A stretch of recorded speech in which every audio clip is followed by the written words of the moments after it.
la importancia de hacerse con el control. La pérdida de energía mental se refleja en la física, y viceversa. La depresión y la falta de concentración agotan tanto como correr 1 kilómetro. El término empowerment, delegar poder, quizá hoy día se usa en exceso, pero es un concepto esencial tanto en nuestra vida profesional como personal. Si nos alimentamos del control, somos literalmente más fuertes. Leí un ejemplo macabro de este concepto en un experimento realizado con 2 ratones en 2 jaulas contiguas. Los 2 ratones reciben descargas eléctricas a través del suelo de la jaula, a intervalos arbitrarios. En una de las jaulas hay un botón que permite detener la descarga.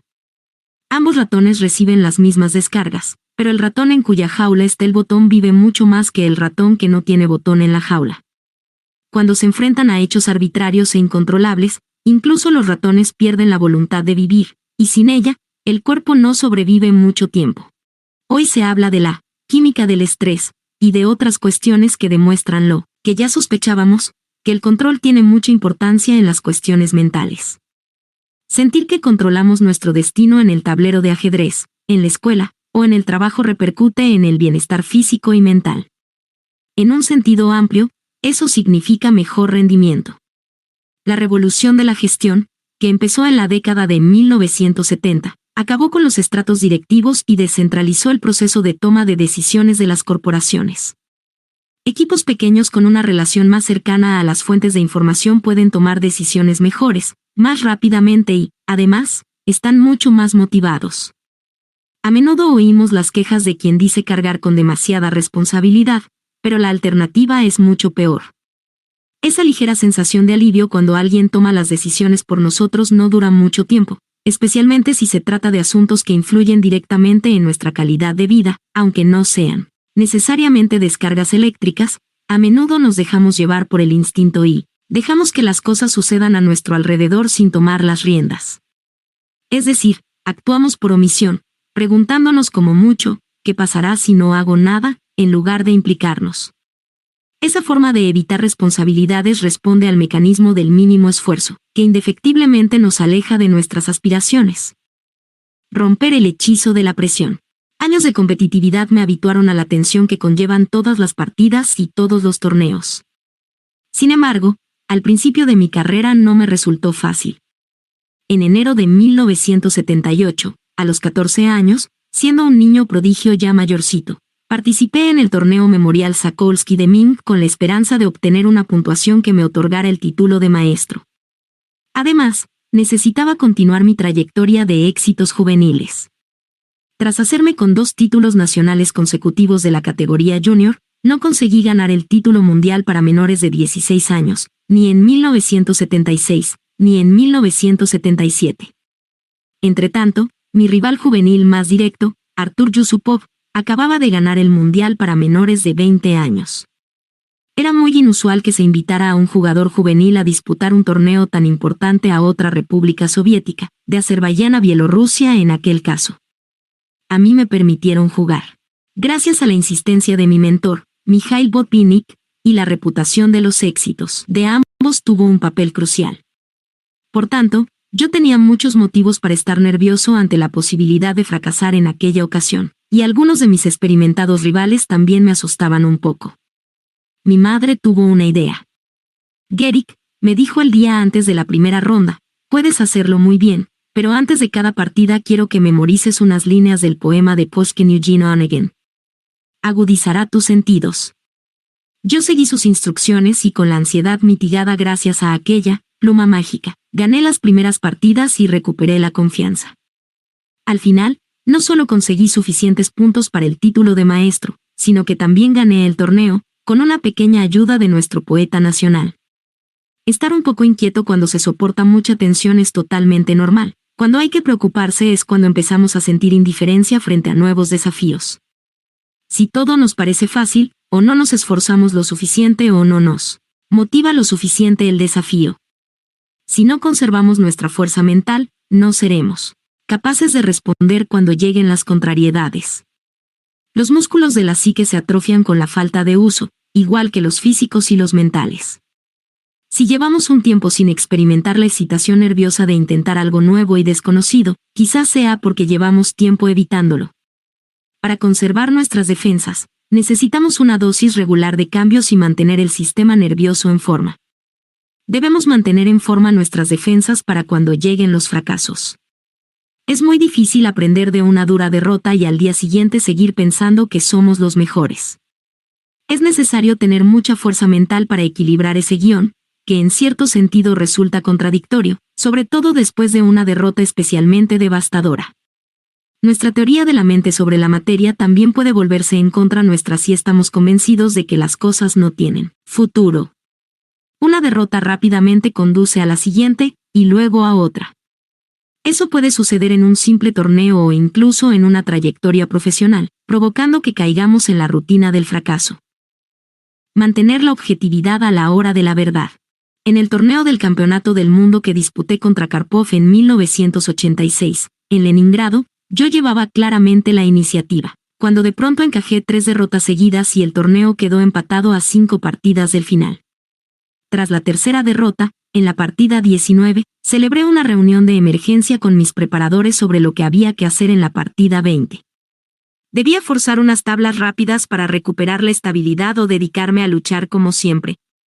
¿Por qué no luchar?, dije yo. Acabo de perder 3, ¿cómo voy a perder 4 seguidas?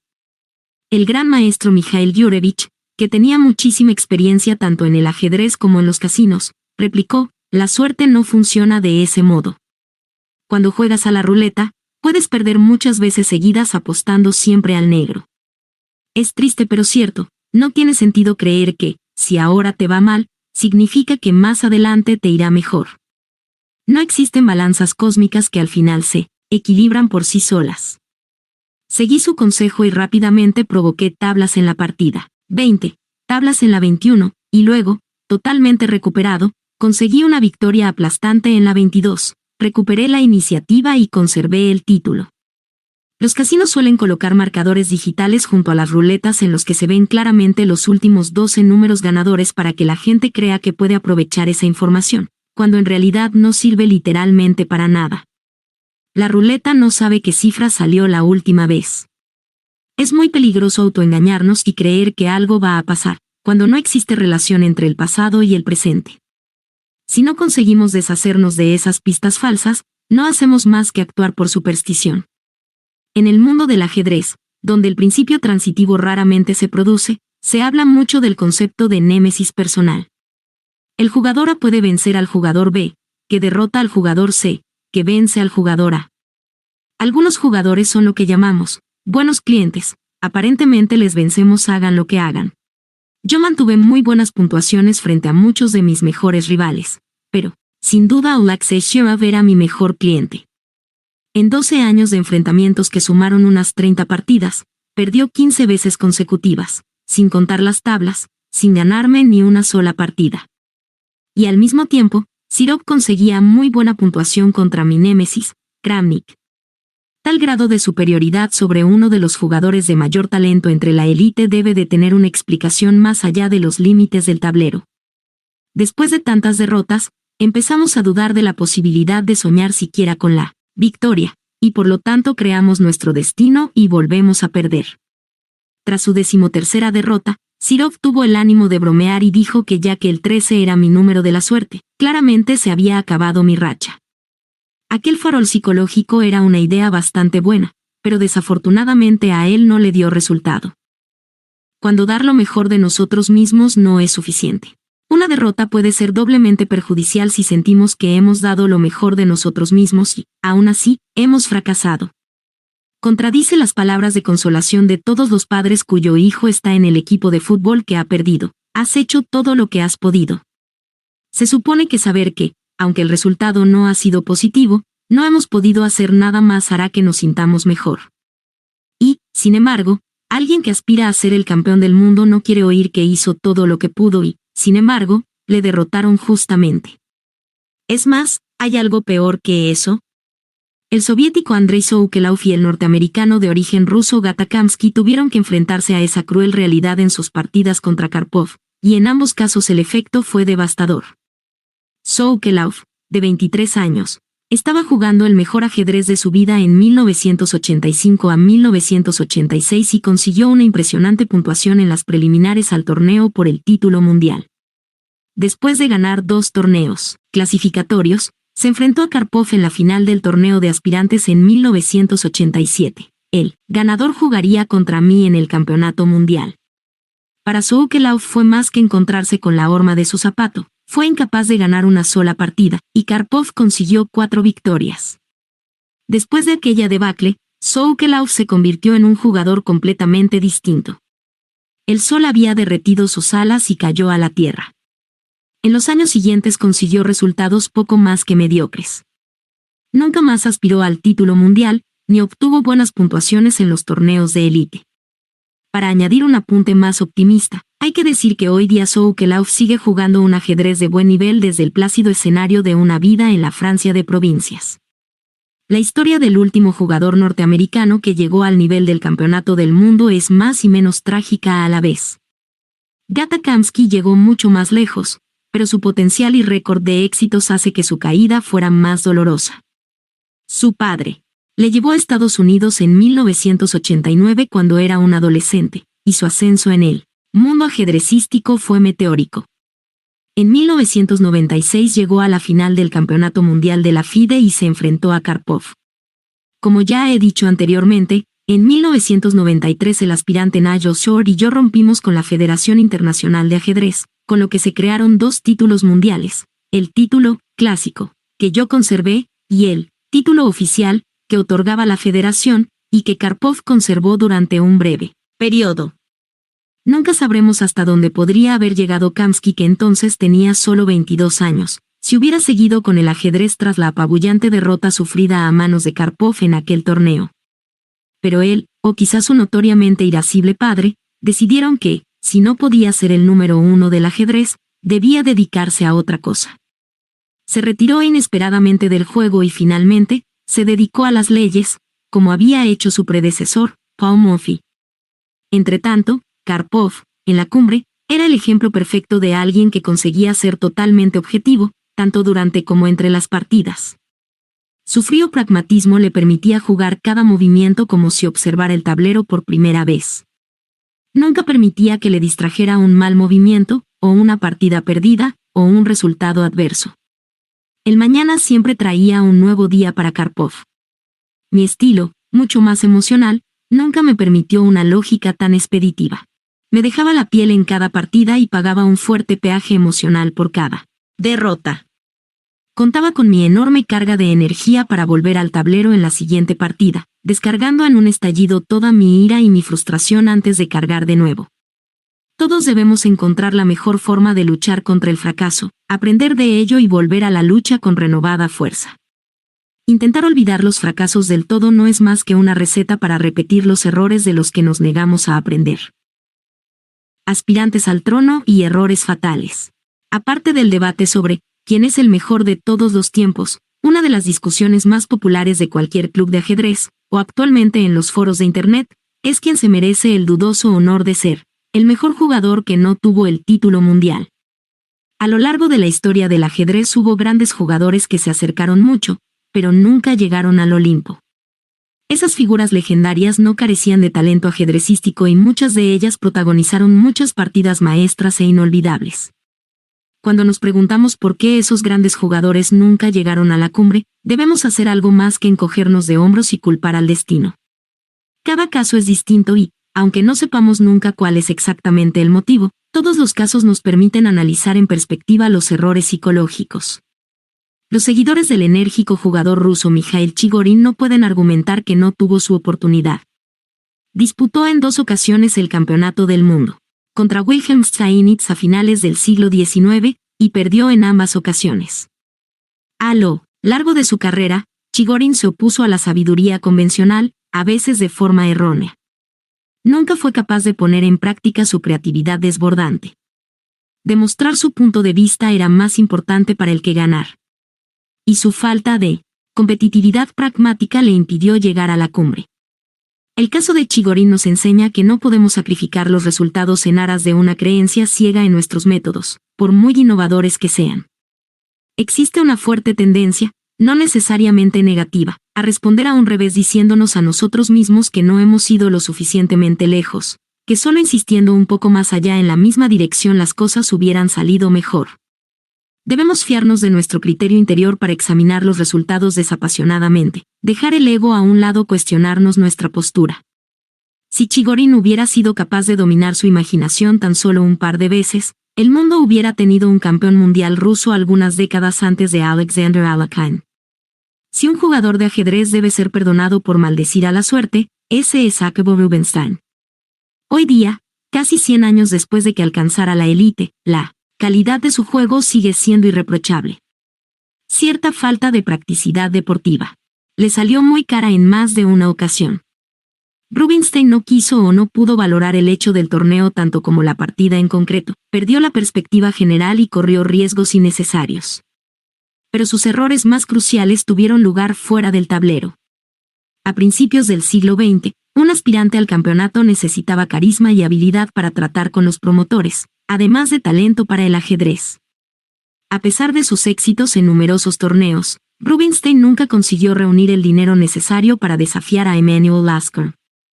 La teatralidad y los intercambios públicos de reconocimiento, típicos de esa clase de negociaciones, sencillamente no entraban en el repertorio del tímido polaco. José Raúl Capablanca le superó rápidamente como aspirante principal, cosa que el deslenguado cubano no tardó en proclamar. Es simplista decir que en un mundo ideal solo importarían las habilidades ajedrecísticas y no la capacidad para reunir fondos o hacer política. Los candidatos mejor cualificados ganarían siempre las elecciones y el software mejor diseñado superaría en ventas al resto. Ese mundo soñado de supuesta objetividad no tiene en cuenta la complejidad de cualquier entorno competitivo. El momento en el que creemos que nos merecemos algo es exactamente el momento en el que estamos a punto de perderlo frente a alguien que lo pelea con mayor encono. Rubinstein no fue el único jugador de élite que nunca consiguió disputar el campeonato mundial. Paul Kears estuvo décadas entre los mejores jugadores, antes y después de la Segunda Guerra Mundial. El estonio de origen soviético se vio perjudicado por factores políticos e históricos, tanto globales como personales. Su mayor oportunidad de optar al título fue interrumpida por el estallido de la guerra. Más tarde, las autoridades soviéticas prefirieron al buen ruso Botvinnik. Aparte del destino, sin embargo, Kears tuvo muchas oportunidades de optar al campeonato del mundo y siempre se quedó muy cerca. No sé señalar una carencia en particular de su juego, pero tengo serias dudas de que hubiera sido un rival a la altura de Botvinnik bajo los cegadores focos del escenario del campeonato mundial. David Bernstein tuvo su oportunidad frente a Botvinnik. Su enfrentamiento de 1951 acabó en tablas, lo cual permitió que Botvinnik conservara el título de campeón. La tradición dice que el titular tiene las tablas a su favor, es decir que el aspirante tiene que derrotarle claramente para llevarse el título. Bernstein solía decir a los estudiantes que, si no hubiera perdido la penúltima partida de aquel torneo, le escucharían con mucho más respeto, como al oráculo de Delfos. Para el joven Bernstein, llegar a aquel torneo contra una leyenda viva como Botvinnik ya fue una gran victoria. Al centrar sus expectativas en llegar a disputar el torneo, le fue imposible ganarlo. El orgullo de nuestros logros no debe distraernos de los objetivos finales. Un corredor de maratón que tenga una buena marca en más de 40 kilómetros no conseguirá la fama hasta que no recorre realmente los últimos 35. Thomas Szasz, el llamado antipsiquiatra, escribió que no existe la psicología, solo la biografía y la autobiografía. No vivimos la vida basándonos en trucos y tretas que nos motiven, no podemos engañarnos por mucho tiempo. No debemos relegarnos a un mero papel de apoyo en nuestras propias vidas, rechazando la búsqueda de nuevos retos y evitando las responsabilidades. La partida interior, esa es la partida. No es psicología. Es la vida, y así debemos vivirla, una autobiografía en evolución. Los aspirantes al trono. Mikhail Chigorin, Rusia, 1850 a 1908. Considerado padre del ajedrez ruso, Chigorin fue uno de los mejores jugadores del mundo en el cambio de siglo. Intentó en 2 ocasiones arrebatarle la corona a Wilhelm Steinitz en los torneos de 1889 y 1892, y fue derrotado en ambos.